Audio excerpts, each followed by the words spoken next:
This is me. This is me. This is me. This is me. This is me. This is me. Richard Mast is an incredible individual. He is trustworthy and can be counted on to help out with whatever someone might need. Richard Mast is in his second year at the University of Findlay and is studying journalism and digital media.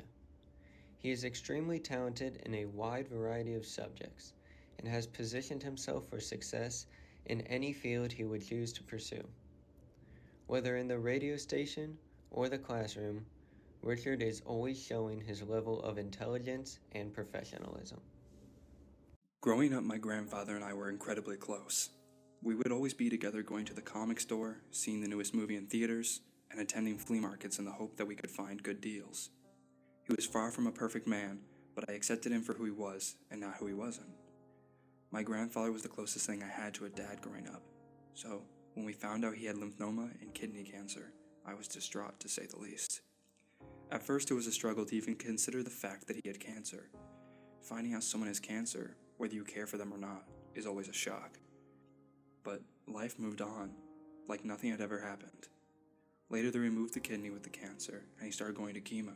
And after a few years, a great deal of hair loss, and many lost pounds, they said that the cancer was in remission. For a while, things went back to normal, and as I got older, I spent less time with my grandfather and wanted to hang out with my friends some more. Sometimes I would even make excuses to not go and do things with him just because I didn't want to. These decisions that I made would eventually haunt me, because soon, it came back. And this time, it wouldn't go away. Over the next several months, I watched as my grandfather, one of the people who raised me, slowly wither away each day, becoming more painful than the last.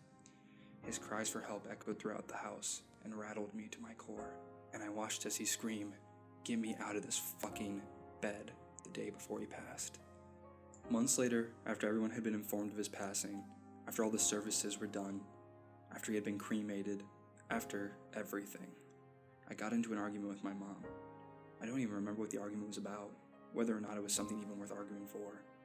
But all I can remember is it ended with me saying that she was being childish for still being upset about my grandfather's passing. There was a stunned silence. The air felt stale.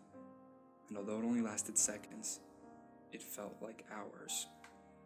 In the moment, I didn't even understand what I had said. My mother left, slamming the door in her wake, and for the first time since finding out my grandfather had passed, I cried. I completely broke down. I began to think of everything I didn't do, everything I could have done, the days I spent complaining about having to help out, the moments when I wasn't fully present because I wanted to be anywhere but where I was. In that moment, everything felt so loud.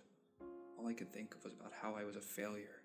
Every bad moment of my life kept flooding back, just there to taunt me at my lowest point. But the bad memories were overshadowed by the good. All the times we laughed, all the moments we spent together, and the moments when he told me how proud he was to be my grandfather. After collecting myself, I went and apologized to my mom for what I had said, and today, I doubt she even remembers this argument at all.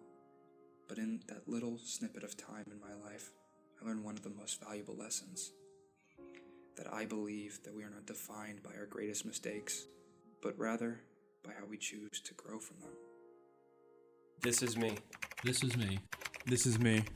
This is me. This is me. This is me.